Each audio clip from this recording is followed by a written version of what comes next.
Hello friends, Shashi Agrawal channel के अंदर मैं doctor Shashi Agrawal welcome you all.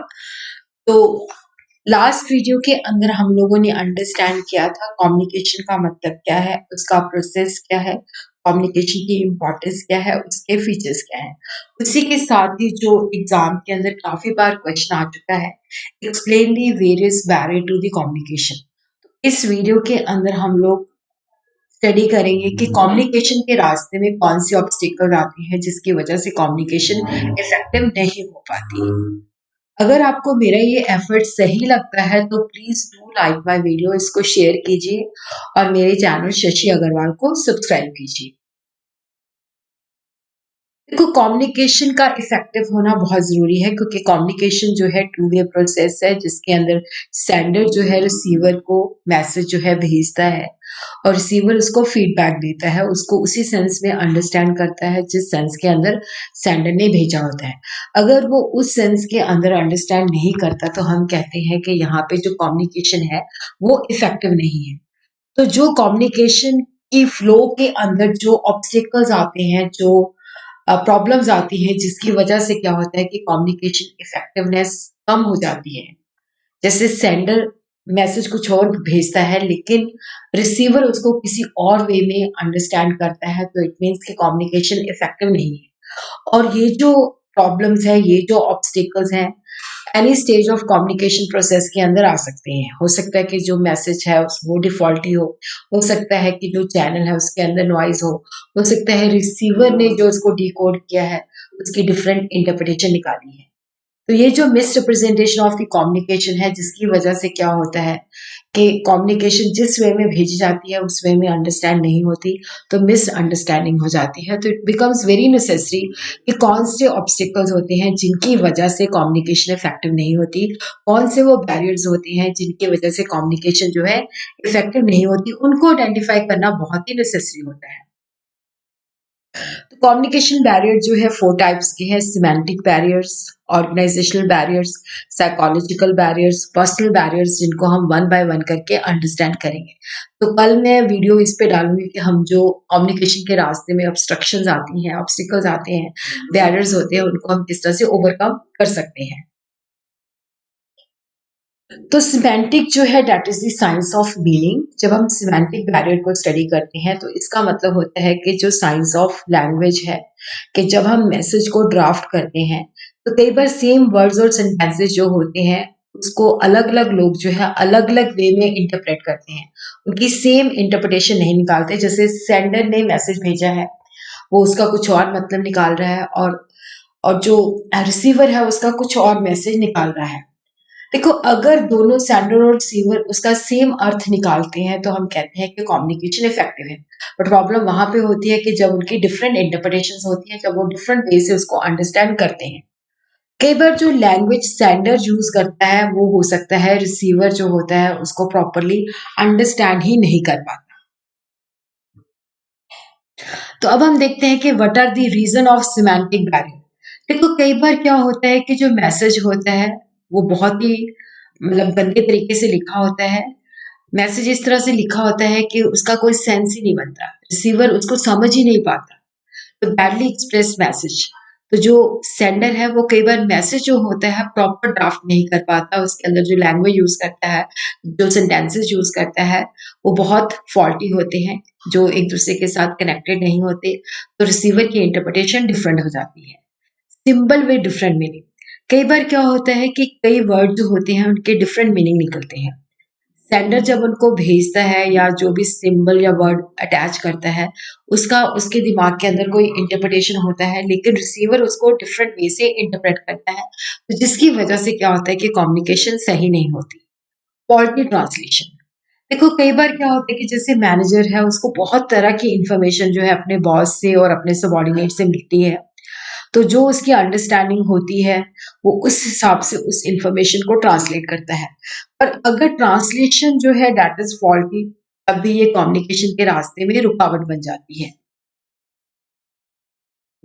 Use of technical language. देखो कई बार जो सबॉर्डिनेट्स होते हैं उनका लेवल उतना नहीं होता, पर जब उनके साथ कम्युनिकेट किया जाता है तो जो एक्सपर्ट्स होते हैं वो टेक्निकल लैंग्वेज यूज करते हैं जो सबॉर्डिनेट की समझ से बाहर होती है, तो जिसकी वजह से सबॉर्डिनेट जो होते हैं उस मैसेज का कोई कॉन्क्रीट अर्थ नहीं लगा पाते, वो उसको समझ नहीं पाते।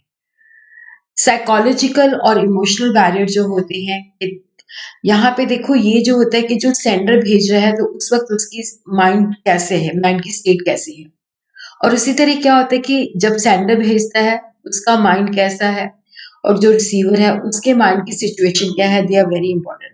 देखो कई बार क्या होता है कि अगर सेंडर जो है गुस्से में है तो डेफिनेटली उसका जो मैसेज होगा वो प्रॉपर नहीं होगा। अगर रिसीवर जो होता है वो इमोशनली डिस्टर्ब है तो वो उस मैसेज को सही ढंग से इंटरप्रेट नहीं कर पाएगा।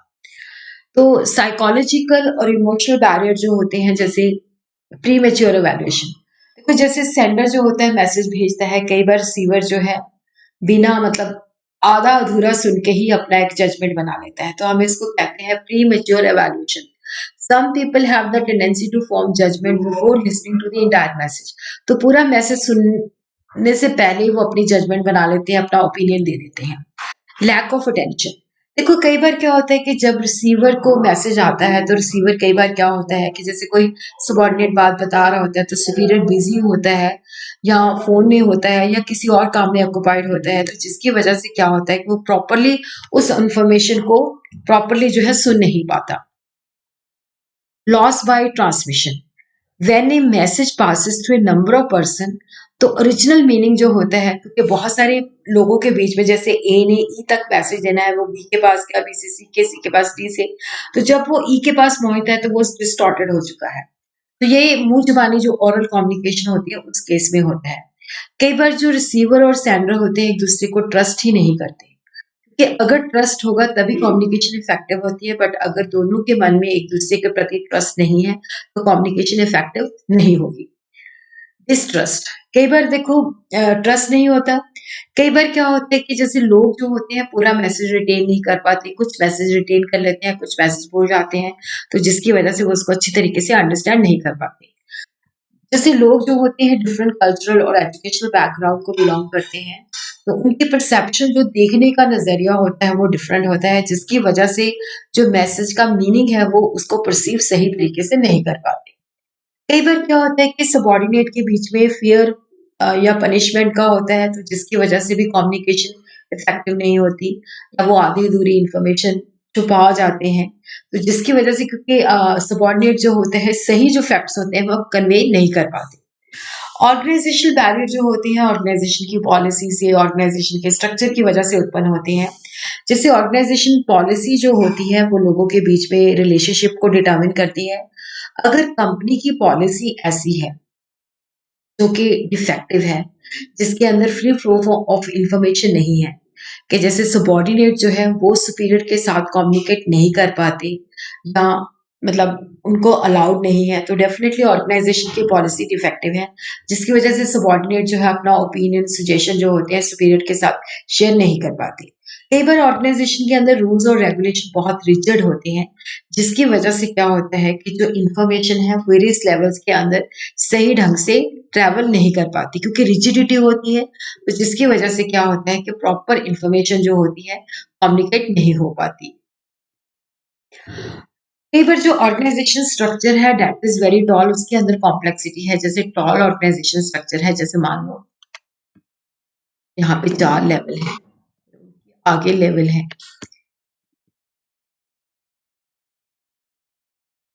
इस तरह से जो है टॉल स्ट्रक्चर है, तो जिसकी वजह से क्या होता है कि डिफरेंट लेवल से जब इंफॉर्मेशन पास होती है तो फिल्टर हो जाती है, डिस्टॉर्ट हो जाती है।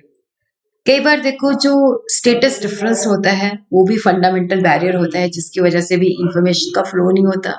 सुपीरियर भी जो होते हैं वो स्टेटस की वजह से सारी इंफॉर्मेशन सबॉर्डिनेट के साथ शेयर नहीं करते, सबॉर्डिनेट जो होते हैं वो प्रॉपरली कम्युनिकेट नहीं कर पाते। कई बार ऑर्गेनाइजेशन के अंदर फैसिलिटीज नहीं होती, जैसे कंप्यूटर सिस्टम नहीं है, टेलीफोन सिस्टम नहीं है, स्टेशनरी नहीं है, प्रॉपर इंफ्रास्ट्रक्चर नहीं होता, फैसिलिटीज नहीं होती, तो जिसकी वजह से क्या होता है कि इंफॉर्मेशन जो होती है वो प्रॉपरली कम्युनिकेट नहीं हो पाती। उसके बाद है पर्सनल बैरियर जो कि रिलेट करते हैं सेंडर या रिसीवर के साथ। तो कई बार देखो क्या होता है कि जो एम्प्लॉइज़ होते हैं वो अपने सुपीरियर के साथ कम्युनिकेट करना जो है विलिंग ही नहीं होते, फ़ियर होता है या कई बार उनको लगता है कि सुपीरियर जो है उनके साथ अगर वो कम्युनिकेट करेंगे, पूरी बात बताएँगे तो उसके ऊपर नेगेटिव इफ़ेक्ट होगा। तो वो इस वज़ह से वो कम्युनिकेट करने को तैयार नहीं होते। कई बार जो सुपीरियर होता है उसको अपने सबॉर्डिनेट के अंदर कॉन्फिडेंस नहीं होता, तो वो जब वो सजेशन देते हैं तो उन सजेशंस को वो अच्छी तरीके से जो है सजेशन देते हैं, जो इन्फॉर्मेशन देते हैं, जो प्रॉब्लम्स बताते हैं, वो उनको ध्यान से सुनते नहीं हैं। और कई बार सुपीरियर को लगता है कि अगर सबॉर्डिनेट भी उनके साथ कम्युनिकेट करेगा, तो एक दिन उनकी अथॉरिटी को चैलेंज करेगा। जब जो सुपीरियर्स होते हैं, इनकॉम्पिटेंट होते हैं और सबॉर्डिनेट उनको लगता है कि ज़्यादा टैलेंटेड है, तो वो उनकी अथॉरिटी को ओवर पावर कर सकते हैं। कई बार सुपीरियर जो होते हैं, वो सबॉर्डिनेट को एनकरेज नहीं करते। जब सबॉर्डिनेट को लगते हैं कि जो सजेशन और ओपिनियन वो देते हैं, सुपीरियर उनको इम्पोर्टेंस नहीं देता, तो सबॉर्डिनेट जो होते हैं, सही इन्फॉर्मेशन कम्युनिकेट करने से कतराते हैं। कई बार क्या होता है कि शॉर्टेज ऑफ टाइम होती है, तो सुपीरियर के पास टाइम नहीं होता, उनके पास काम बहुत ज़्यादा होता है, जिसकी वजह से जो सबॉर्डिनेट बताते हैं, वो उनको प्रॉपर्ली सुन नहीं पाते। कई बार सुपीरियर जो होते हैं जानबूझ के जो है सजेशन और आइडिया जो होते हैं उनको डेलिबरेटली इग्नोर करते हैं, जिससे क्या होता है कि सबॉर्डिनेट को मतलब सबॉर्डिनेट के अंदर जो है वो मोरल डाउन हो जाता है, जिसकी वजह से वो कम्युनिकेट नहीं करते। कई बार ऑर्गेनाइजेशन के अंदर रिवॉर्ड और पनिशमेंट जो पॉलिसीज होती हैं, सिस्टम होता है, वो बड़ा डिफेक्टिव होता है। जैसे एम्प्लॉइज ने सजेशन दिया है बट वो सजेशन के अकॉर्डिंगली सही उसका रिजल्ट नहीं निकला, तो डेफ़िनेटली उनको लगता है कि उनको रिवॉर्ड नहीं मिलता या उनको किसी तरीके से स्कोल्ड किया जाता है कि आपने ये सजेशन दिया था, ये सही नहीं है। तो जिसकी वज़ह से क्या होता है, वो कभी भी अपने सजेशन और जो सुझाव होते हैं, रिकमेंडेशन होते हैं, देने से कतराते हैं।